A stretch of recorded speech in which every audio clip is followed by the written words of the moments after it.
Selamat pagi teman-teman semua, para penderita gangguan asam lambung dimanapun saja Anda berada di pagi hari ini. Semoga dan mudah-mudahan Anda diberikan ketabahan dan kesabaran dalam menjalani gangguan asam lambung yang Anda derita ya. Baik yang masih parah-parahnya ataupun yang lagi diambang kesembuhan. Saya doakan dari sini semoga Anda tetap bersabar dan tetap ikhlas menjalaninya dan selalu semangat dan konsisten dalam menjaga 3P-nya ya. Itu jangan lupa, dan juga terutama ya di bagian air ya. Di bagian air itu jangan sampai dilalaikan ya. Minumnya harus ya minimal 8 gelas per hari begitu. Setiap hari seperti itu. Kalau kita apalagi yang masih parah-parahnya ya, itu disarankan untuk melakukan terapi minum air putih ya. Dari pagi itu dihitung ya sampai sore harus mencapai 8 gelas seperti itu setiap hari. Baik teman-teman semua, para penderita gangguan asam lambung dimanapun saja Anda berada di pagi hari ini. Kali ini saya akan menemani waktu pagi Anda dengan memberikan motivasi-motivasi dan juga solusi untuk Anda untuk menjalani penyakit ini yang saya juga merasakannya di tahun 2019 yang lalu ya, tepatnya di akhir tahun 2019 ya. Nah, dari itu saya akan berbagi kepada Anda semua yang lagi masih parah menderita gangguan asam lambung ini, atau yang mengalami tukak lambung, atau yang yang masih peradangan begitu ya. Mudah-mudahan video yang saya hadirkan di pagi hari ini bisa membantu Anda dan bisa memberikan semangat untuk Anda, teman-teman semua yang lagi mengalami sensasi dari gangguan asam lambung GERD dan juga gangguan asam lambung yang diikuti dengan anxiety dan psikosomatisnya begitu. Jadi hanya mental saja yang kita perlukan ya. Itu mental juga harus dikuatkan sekuat-kuatnya. Kita itu tidak boleh menyerah, artinya jangan takutlah dengan sensasi yang hadir setiap hari ya. Memang seperti itu, wajarlah kita sebagai penderita asam lambung wajar merasakan sensasi setiap hari yang berganti-ganti rasanya ya. Kadang-kadang di perut kanan, di perut kiri, kadang kayak jalan di dalam perut gitu, kadang panas, pokoknya ya berganti-gantilah setiap hari ya. Itu saya juga merasakan. Baik pemirsa, sebelum kita melanjutkan pembahasan kita di pagi hari ini, saya akan mengajak Anda dulu ya. Dimohon untuk keikhlasannya, dimohon untuk kesudian Anda, kiranya Anda sudi membantu channel ini menjadi lebih berkembang lagi ya. Misalnya Anda melakukan subscribe ke channel ini ya. Kami sampaikan terima kasih untuk Anda yang telah mendukung channel Oreng Mature ini. Atau kalau Anda merasa ya, video ini merasa bermanfaat untuk Anda, ya silakan di like dan juga di sharing atau dibagikan pada teman-teman Anda ya, baik melalui jalur WhatsApp ataupun melalui Facebook atau Twitter atau sejenisnya ya, atau sosial media yang lainnya misalnya ya, yang Anda punya begitu. Kami sampaikan terima kasih untuk Anda yang mendukung channel ini, dan kami doakan dari sini semua teman-teman semua semoga cepat membaik dari gangguan asam lambungnya dan bisa beraktivitas kembali seperti semula begitu. Baik, sebelum melanjutkan kita saksikan yang mau lewat berikut ini. Cus.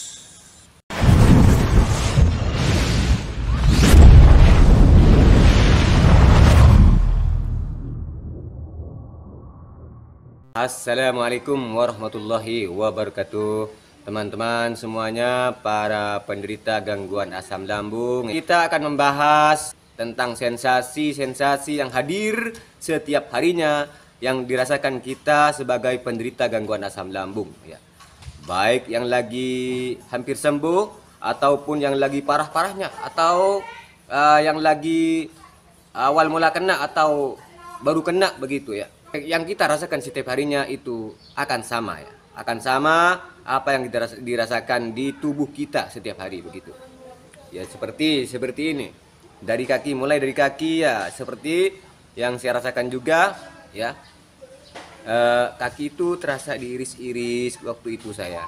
Terus terasa panas ya di telapak kaki juga ya, di petis ini terasa renyuh, terasa linu-linu semuanya, nyeri semua sampai ke lutut, pokoknya sampai ke pinggang semuanya, terus ke punggung belakang, terus ke leher juga tegang begitu ya, urat-uratnya tegang kayak kejang gitu.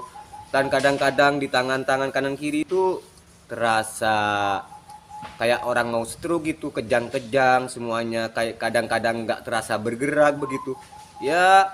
Terus yang dirasakan juga di dada saya itu terasa panas, terasa kadang nyeri begitu kanan kiri ya. Terus kadang-kadang di ulu hati itu, kalau waktu pertama kali saya kena itu yang rih itu di ulu hati, tidak ada hentinya itu di ulu hati waktu itu saya kena. Nah, kadang sudah makan saya merasakan agak mendingan gitu, setelah beberapa jam perih lagi pada waktu awal kena saya. Dan sekarang sudah nggak ada yang nyeri di ulu hati itu ya. Terus di bagian perut ya, di bagian perut, masya Allah teman-teman semua, di bagian perut itu saya merasakannya terasa panas di dalam perut saya. Pokoknya kadang-kadang ada yang berjalan di dalam perut begitu. Kadang-kadang di sebelah kanan pusar, di baling bawah pusar, di pindah-pindah ya yang dirasakan sensasinya itu. Besoknya lagi berganti lagi dengan sensasi yang lain. Ada yang kayaknya panas di dalam kepala ini ya. Bukan di luar rasanya itu. Kayaknya ada yang panas di dalam kepala saya begitu. Terus kadang-kadang ya di hari berikutnya, kadang-kadang itu ada benjolan ya, di kulit-kulit kepala ini ada benjolan gitu. Kadang kena sisir itu kayak perih begitu, terus luka, keluar darah begitu. Terus lagi yang saya rasakan pada waktu itu di tangan ya kanan kiri ini merasakan seperti diiris-iris juga, seperti diiris-iris pakai pisau begitu, terasa panas juga ya. Terus nyeri-nyeri semuanya, pokoknya nyeri semua seluruh badan waktu itu ya. Dan badan itu kayaknya tidak bertenaga pada waktu itu, pada waktu awal kena saya ya. Kalau sekarang ya sudah nggak ada gitu, kadang-kadang datang, kadang-kadang enggak sekarang ya, tergantung dari makanan yang saya makan begitu. Kalau saya makan makanan pantangan biasanya itu sensasi yang kayak lemes itu kadang-kadang datang itu, tapi nggak terlalu parah, nggak separah yang dulu begitu. Terus sensasi yang saya rasakan lagi itu kadang-kadang itu kayak kalau berjalan itu kayak sempoyongan gitu, kayak kalau miring kanan kayak mau jatuh ke kanan gitu. Kadang-kadang kalau miring kiri kayak mau jatuh ke kiri begitu ya. Pokoknya seperti kehilangan balance begitu, kehilangan keseimbangan begitu pada waktu itu. Dan kalau sampai sekarang ya, kalau sensasi seperti itu masih saya rasakan. Kadang-kadang datang, kadang-kadang enggak gitu, tapi nggak sering seperti dulu, nggak separah yang dulu begitu. Kalau sekarang itu sensasi yang kehilangan keseimbangan itu datang karena kayak saya itu kurang tidur misalnya. Kadang-kadang itu dikarenakan kayak saya makan makanan pantangan begitu, seperti nyoba mie instan misalnya, nyoba bakso misalnya ya, yang mengandung mie ya, dan juga mie ayam begitu ya. Itu biasanya kadang-kadang itu datang itu sensasi ya, tapi saya nggak kaget lagi begitu. Sudah tahu caranya, cara mengatasinya begitu. Jadi kalau kita ingin nyoba-nyoba, bagi yang sudah hampir sembuh ya, pingin nyoba-nyoba bakso ya silakan saja, asalkan jangan berlebihan saja ya. Kalau misalnya kita makan bakso hari ini ya, usahakan besok jangan dulu, sampai menjelang 1 bulan ya, kalau masih baru nyoba makan bakso begitu ya. Ya, karena kalau misalnya dalam 1 bulan itu Anda sudah tidak merasakan sensasi, ya silakan makan ya 3 hari sekali begitu ya. Kalau Anda sudah tidak tahan ingin makan bakso seperti Anda waktu sehat gitu, ya silakan dicoba. Tapi kalau seandainya Anda makan bakso hadir sensasi yang tidak nyaman ya, berhenti dulu ya, jangan dilanjutkan lagi. Nanti takut parah lagi, gangguan asam lambungnya atau peradangan di lambung Anda akan parah lagi kalau Anda memaksa makan bakso terus-menerus begitu. Jadi cara mengatasinya ya cukup mudah aja gitu. Jadi kalau misalnya Anda makan mie ayam, ya, makan mie ayam hari ini dan dikasih cabai sedikit misalnya, terus hadir yang namanya sensasi di perut ya, atau kayak lemes gitu datang lagi ya, berhenti dulu makan mie ayamnya, jangan lanjutkan lagi besoknya, berhenti dulu ya. Jangan makan pantangan dulu begitu. Artinya kita tes dulu. Kalau misalnya datang masih hadir sensasi, usahakanlah jangan makan banyak-banyak, itu kuncinya ya. Jadi kita itu tidak boleh tertekan karena penyakit kita begitu. Hadapi saja ya, hadapi dengan tenang dan penuh kesemangatan. Terus jalani dengan ikhlas lillahi ta'ala begitu. Karena semua penyakit yang kita rasakan ini semuanya itu dari Allah semua. Allah bisa menyembuhkan kita dan Allah juga bisa membuat kita sakit. Lah, juga selain itu Allah juga bisa membuat kita miskin dan Allah juga bisa membuat kita kaya. Jadi kita berkeyakinan ke sana, Rabbil Alamin, Allah itu adalah Tuhan sekian alam ya, begitu. Allah Subhanahu wa taala adalah Tuhan kita semua. Tuhannya umat manusia dan makhluk-makhluk yang lainnya.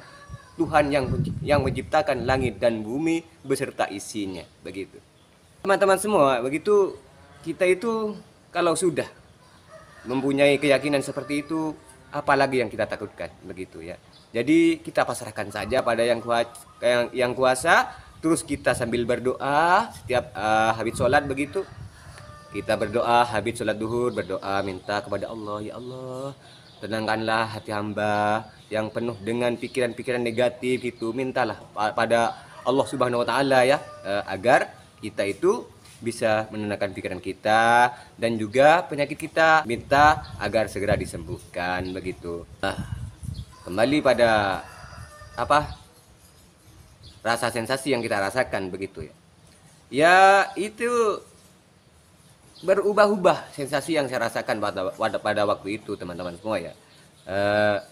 Kadang-kadang itu sensasi itu mendingan satu hari, lah terus besoknya lagi ada lagi dan bertambah lagi begitu. Karena waktu itu saya tidak tahu caranya begitu, tidak tahu apa pemicunya, tidak tahu dari apa yang menyebabkan saya seperti ini, itu kan tidak tahu sebenarnya ya.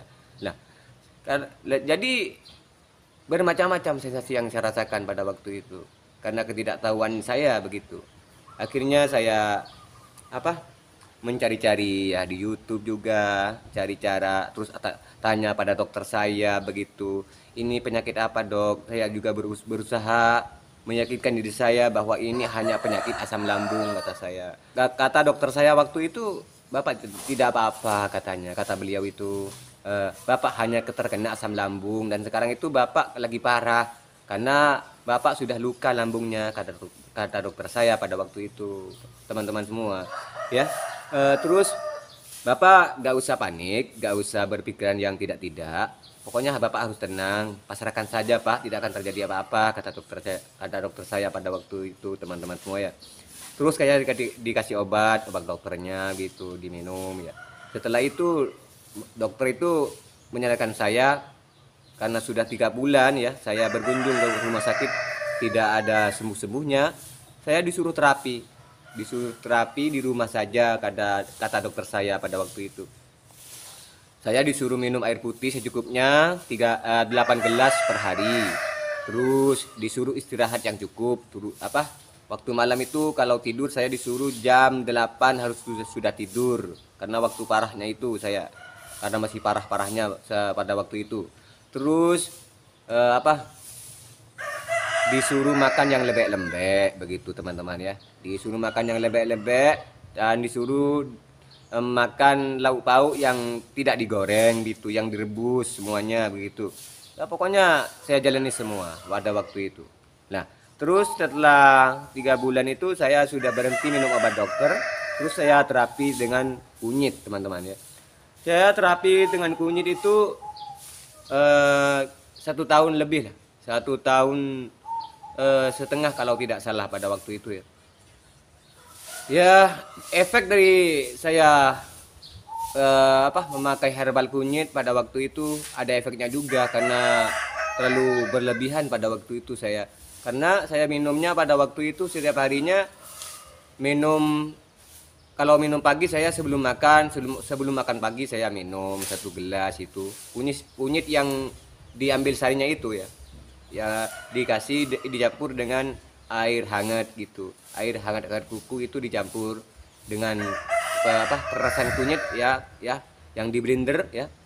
Yang diambil cairannya itu, diperas itu. Nah, terus saya minum sebelum makan. Terus siangnya lagi saya minum sebelum makan juga. Terus sorenya saya minum sebelum makan.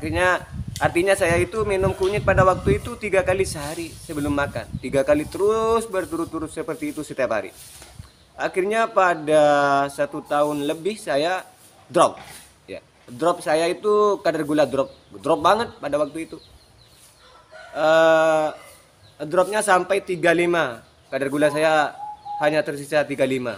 Ya, pingsanlah saya pada waktu itu. Ya, sudah saya ceritakan pada teman-teman semua di video-video yang sebelumnya. Waktu saya drop pada saat itu begitu. Ya, drop karena kadar gula saya rendah begitu. Karena kebanyakan minum kunyit.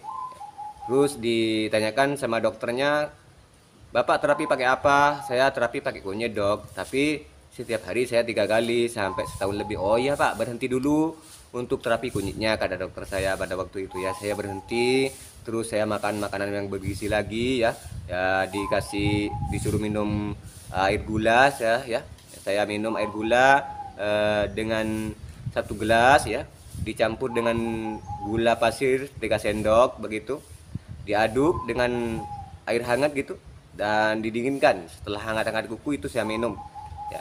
Sampai saya minum 2 hari ya, sudah 2 gelas saya minum, akhirnya saya kembali sehat gitu secara pelan-pelan begitu. Terus disuruh makan porsi kecil yang sering begitu, kata dokter saya pada waktu itu. Sering-seringlah makan Pak, makan makanan yang mengandung daging. Terus saya disuruh konsumsi daging ayam yang direbus begitu ya. Setelah direbus dagingnya itu diiris-iris dulu katanya, dilembutkan dulu agar tidak menimbulkan sensasi di lambung begitu ya. Terus ya saya jalani seperti itu, resep dari dokter saya itu pada waktu itu saya jalani. Kira-kira itu setengah tahun ya, setengah tahun itu sudah ada perubahan ya. Ya walaupun pada waktu itu teman-teman semua ya, saya minum kunyit yang sampai menimbulkan efek pada saya ya, sampai drop kadar gulanya. Alhamdulillah, sensasi saya pada waktu itu sudah mulai berkurang banyak sekali ya. Sensasi yang perih di ulu hati sudah hilang begitu. Terus sensasi yang lemas itu sudah hilang. Tapi lemasnya pada waktu itu terjadi hanya karena kadar gula saya rendah saja begitu. Nah, terus sensasi yang kayak panas itu sudah hilang setelah terapi kunyit itu saya. Artinya saya dapat manfaat juga dari kunyit itu saya, walaupun sampai membawa efek yang mengedropkan kadar gula saya pada waktu itu. Itu ada khasiatnya juga ya, kalau menurut saya, karena bisa mengobati tukak di lambung saya itu sudah sembuh gitu. Tapi yang efeknya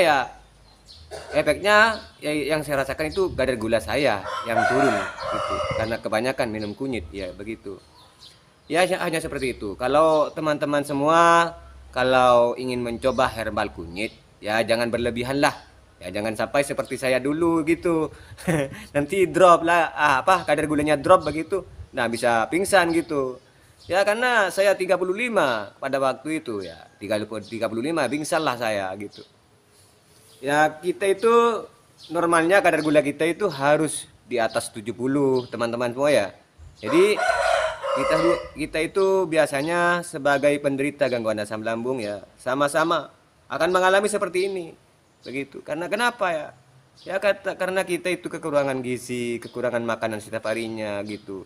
Nggak seperti kita waktu sehat begitu. Kita waktu sehat gitu akan makan dengan lahap ya. Kemudian pencernaan kita lagi sehat pada waktu itu mencerna dengan sempurna begitu. Ya, kalau kita sudah menderita gangguan asam lambung, pencernaan kita itu kan terganggu. Ya terganggunya gimana? Tidak bisa mencerna makanan yang kita makan setiap harinya begitu. Ya meskipun bisa dicerna, ya hanya sedikit gizi yang bisa kita serap setiap hari begitu. Nggak seperti kita waktu sehat begitu teman-teman ya. Jadi kita harus pahami di sana. Kita tidak boleh takut kalau timbul sensasi seperti itu. Wah kalau drop kadar gula nanti saya bisa mati mendadak. Enggak seperti itu ya. Pasrahkan saja masalah mati dan hidup itu rahasia Allah Subhanahu wa taala. Kita tidak ada yang tahu gitu kapan kita mati begitu ya. Pasrahkan saja pada Yang Maha Kuasa ya. Karena semua makhluk hidup di dunia ini adalah kehidupannya diberikan oleh Allah Subhanahu wa taala begitu. Artinya kita itu pada hakikatnya itu kita itu tidak ada. Karena Allah berkehendak untuk menghadirkan kita sebagai manusia, maka adalah kita seperti kita saat ini begitu. Mulai dari Nabi Adam alaihissalam dan Ibu Hawa ya, sampai pada kita semua begitu, umat manusia di seluruh dunia begitu. Jadi kita tidak boleh bingung, tidak boleh stres ya, tidak boleh takut mati lagi ya. Karena datang perasaan takut mati, kita takut mati, nggak usah ya. Kita yakinkan hati kita, yakinkan pada Yang Maha Kuasa, pada Allah Subhanahu wa taala begitu. Jadi kita itu tetap semangat aja teman-teman ya, tegarkan badan kita ya, kuatkan badan kita, kuatkan iman kita pada Allah ya. Karena hanya Allah lah yang bisa menyembuhkan penyakit kita, dan hanya Allah lah yang bisa membuat kita sakit, dan hanya Allah lah yang bisa menyembuhkan penyakit kita, dan pokoknya hidup dan mati kita ada pada Allah Subhanahu wa taala. Jadi kita pasrahkan pada Allah. Mintalah pada Allah Subhanahu wa taala mintalah umur panjang, mintalah rezeki yang halal, minta panjangkan pertobatan kita ya. Mintalah ampun pada Allah. Kalau misalnya diri kita ini banyak dosa, ya bermunajatlah pada Allah, minta maaf pada Allah ya. Oke. Jadi insya Allah kita akan diberikan kesembuhan oleh Allah Subhanahu wa taala dengan secara perlahan-lahan gitu. Asalkan kita tidak boleh putus asa. Jadi teman-teman semua, di pagi hari ini saya hanya bisa menemani Anda, memberikan semangat untuk Anda semuanya teman-teman ya, yang lagi terkena gangguan asam lambung, baik yang lagi masih parah, yang lagi gak bisa bangun misalnya ya. Ya pokoknya saya doakan di sini tetap semangat jalani ya, dan tetap konsisten dalam menjaga 3P-nya ya. Itu menjaga pola pikir, pola makan, dan pola hidupnya ya, gitu. Ya untuk pola pikir, menjaga pola pikir, pola hidup, dan pola makan sudah saya sampaikan ya. Sudah saya bahas di video-video yang sebelumnya. Silakan dicek sendiri ya. Ya kalau Anda pingin ngecek video saya dari awal sampai akhir ya, pokoknya Anda tinggal ketik ya part 1 ya, spasi asam lambung, spasi oreng, spasi Madura gitu. Terus klik di kolom pencarian YouTube itu, langsung ketik cari begitu. Nah, setelah itu Anda akan dibawa ke halaman channel saya pada video yang Anda ketikkan begitu. Ya kalau Anda ingin memahami semuanya tentang terapi yang saya lakukan teman-teman ya, Anda hanya seperti itu saja caranya ya. Kalau Anda tidak seperti itu, bisa saja langsung klik logo channel saya ya. Anda akan dibawa juga pada beranda YouTube saya.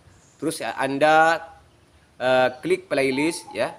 Terus di situ ada playlist yang bernama gangguan asam lambung bagian ke-1, gangguan asam lambung bagian kedua ya. Anda silakan pilih yang mana ya. Pilih yang bagian ke-1 dulu, terus ditonton semua videonya agar Anda itu bisa paham ya, bisa mengerti tentang penyakit asam lambung ini. Terus Selanjutnya kalau sudah ditonton semua ya, di sana Anda lanjut pada playlist gangguan asam lambung bagian kedua begitu. Cukup simpel aja gitu. Nanti Anda akan paham secara perlahan-lahan begitu. Nah, setelah Anda paham, biasanya Anda akan tegar kembali ya. Misalnya Anda sekarang ini masih loyo karena takut akan penyakit begitu, takut tentang kematian begitu ya. Takut tentang pokoknya keluar rumah takut. Kayak karena saya waktu itu juga mengalaminya teman-teman ya. Jadi saya mau keluar rumah aja takut begitu. Terus ke kamar mandi juga takut saya. Pokoknya serba takut pada waktu. Paniknya setiap hari begitu. Karena saya itu kena penyakit apa kata saya di dalam hati. Jangan-jangan umur saya tidak lama lagi begitu. Setiap hari seperti itu. Akhirnya saya loyo dan tidak semangat begitu. Pokoknya seperti orang yang putus asa. Sudah pasrah begitu. Kayak orang mau mati begitu.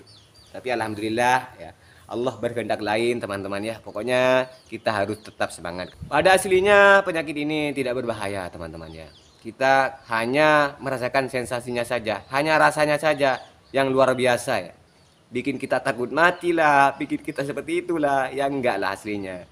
Kita itu kalau kita tetap semangat dan tidak mudah dibohongi oleh sensasi yang kita rasa, pokoknya insya Allah lah cepat sembuh kita itu. Ya kuatkan mental saja teman-teman ya. Kita itu tidak boleh ditipu dengan sensasi yang kita rasakan setiap hari seperti itu.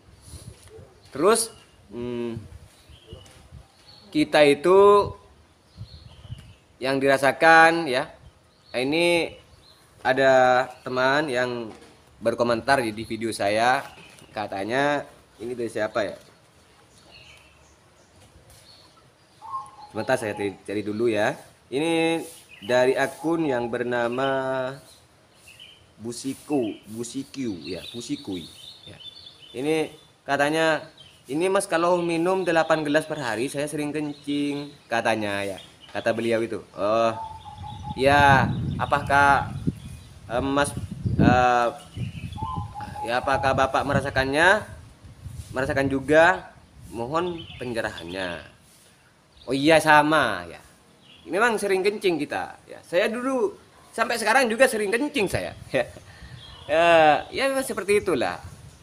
Ya karena kita sering kencing, karena kita stres dan juga dikarenakan karena pencernaan kita belum normal betul begitu. Terus kita minum banyak air begitu. Ya sebenarnya kalau kita minum secara teratur 8 gelas per hari itu bagus untuk tubuh kita. Artinya kita akan proses pemulihan kesembuhan kita itu akan lebih cepat ya.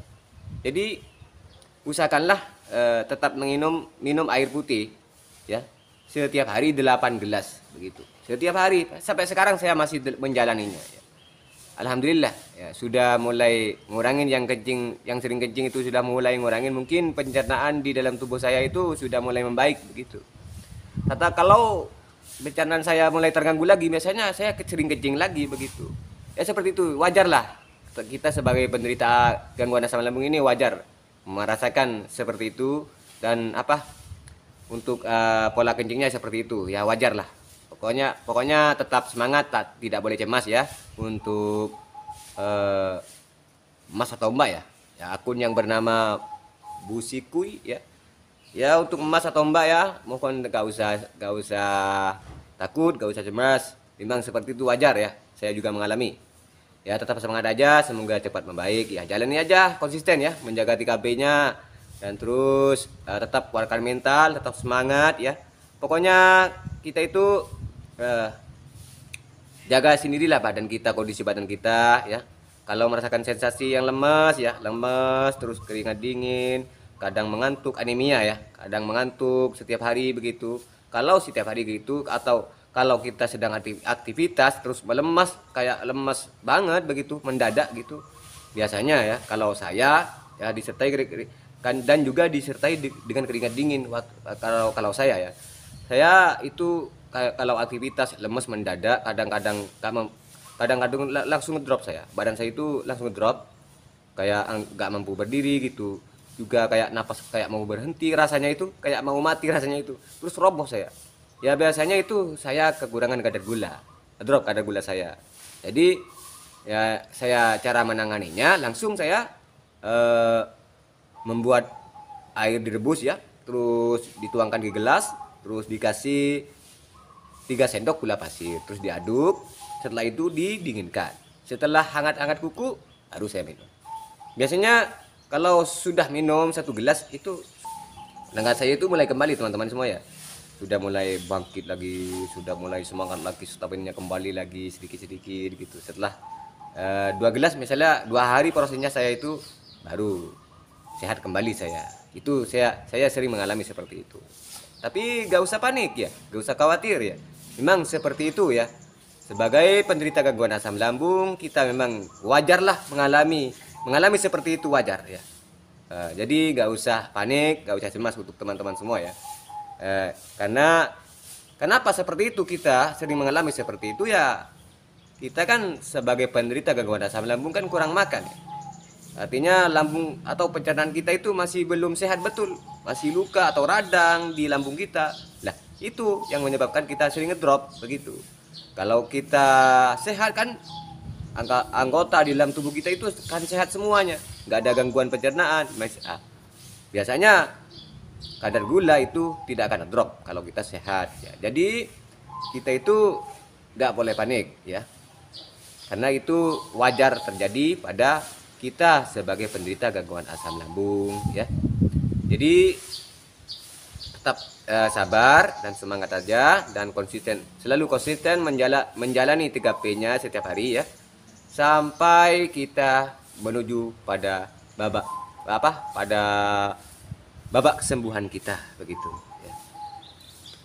Jadi ya mungkin sampai di situ dulu ya teman-teman semua ya. Saya menemani Anda, memberikan motivasi dan solusi untuk Anda bagaimana cara menangani gangguan asam lambung ini, bagaimana kita menjaga pola pikir kita agar kita tidak tertipu dengan sensasi-sensasi yang kita rasakan setiap harinya. Karena sebagai penderita gangguan asam lambung, kita ini akan merasakan berbagai atau beribu-ribu sensasi yang akan kita rasakan setiap harinya teman-teman semua ya. Jadi kita tidak boleh takut, tidak boleh berpikiran yang negatif. Misalnya kita kalau datang sensasi ini, wah jangan-jangan ada penyakit lain di dalam tubuh saya. Jangan ya, jangan.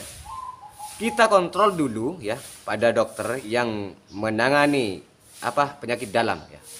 Artinya kita kontrol pada dokter spesialis penyakit dalam. Setelah itu biasanya dokter akan melakukan diagnosa pada kita, melakukan pengecekan ya. Terus setelah dicek semua, dokter lalu memvonis Anda ya. Oh, Bapak tidak apa-apa. Kalau seperti itu, Bapak hanya kena asam lambung ya. Jadi kita itu hanya kena asam lambung begitu, bukan penyakit lain ya. Jadi kita harus yakinkan diri kita ke sana.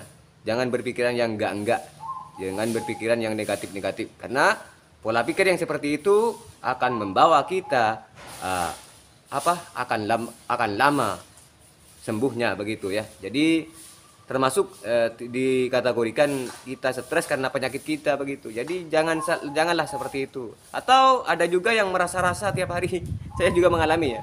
Dulu saya juga seperti itu, sering merasa-rasa sensasi yang saya rasakan setiap hari begitu. Akhirnya karena setiap hari saya merasakannya, saya tertipu dengan rasa yang dirasakan oleh saya. Wah, jangan-jangan kata saya di dalam hati, jangan-jangan umur saya tidak lama lagi, mungkin saya kena liver, mungkin saya kena ini, kena ginjal. Pokoknya semuanya yang saya takutkan itu muncul di dalam pikiran. Padahal itu semuanya hanya dalam khayalan saya saja begitu. Jadi kalau ada teman-teman semua yang seperti saya ya, mohon Mbak, gak usah mandik lah, gak usah pokoknya kalau datang perasaan seperti itu, anggaplah masa bodoh semuanya begitu ya. Jangan dituruti pikiran-pikiran yang seperti itu ya. Alihkan pikiran kita ya, alihkan pada misalnya Anda berkumpul dengan teman-teman ya, relaksasi begitu, atau berbicara dengan teman-teman Anda ya, bicara yang lucu-lucu misalnya ya. Terus kalau jalan-jalan begitu, waktu sore juga jalan-jalan, lihat pemandangan-pemandangan yang indah begitu di sekitar Anda begitu. Agar Anda bisa memindahkan pemikiran-pemikiran yang negatif itu agar menjadi pemikiran-pemikiran yang positif begitu. Nah, kalau kita sudah seperti itu setiap hari, biasanya kalau yang saya alami pada waktu itu akan secara perlahan itu. Secara perlahan pikiran kita itu akan tenang, terus yang di dalam lambung kita itu juga akan tenang. Ya karena seperti ini teman-teman ya. Sudah saya jelaskan di video-video yang sebelumnya itu sudah saya jelaskan tentang hubungan pikiran dengan lambung. Sangat berhubungan erat teman-teman ya. Jadi kalau pikiran kita kenceng, stres misalnya, lah lambung kita juga ikutan stres juga ya. Mengikuti pikiran yang kita pikirkan gitu. Kalau pikiran itu tenang ya, maka lambung kita itu akan tenang. Nah, setelah kita tenang, baru pencernaan yang ada di lambung kita itu akan dicerna dengan baik. Begitu. Jadi usahakanlah tetap tenang, jangan stres. Makanya disarankan untuk menghindari stres karena stres juga memicu keasaman lambung, juga naiknya asam lambung, sehingga para penderitanya akan merasakan sensasi yang bertambah lebih banyak lagi kalau penderitanya mengalami stres berat atau stres ringan. Biasanya itu akan terganggu pencernaannya begitu ya. Ya seperti itu teman-teman ya. Kita sampai di sini dulu ya. Saya memberikan motivasi pada teman-teman semua. Semoga teman-teman semua bisa termotivasi dan juga bisa mencari solusi yang terbaik untuk Anda ya, dan bisa cepat sembuh dari gangguan asam lambung ini ya begitu. Dan saya doakan dari sini semoga teman-teman semua, baik yang lagi baru kena dan juga yang sudah hampir sembuh ya, saya doakan semoga cepat membaik semuanya dan bisa beraktivitas kembali seperti semula begitu. Akhirnya saya akhiri dulu ya video ini. Kalau memang ada kesalahan dari kata-kata yang saya sampaikan pada Anda, saya mohon maaf. Dan juga apabila ada kesalahan dari tingkah laku saya pada Anda kurang sopan misalnya ya, saya mohon maaf yang sebesar-beratnya. Al insanu fahalul khata' wa nisyan. Begitu. Oke, teman-teman semua, sampai jumpa di konten berikutnya. Wassalamualaikum warahmatullahi wabarakatuh.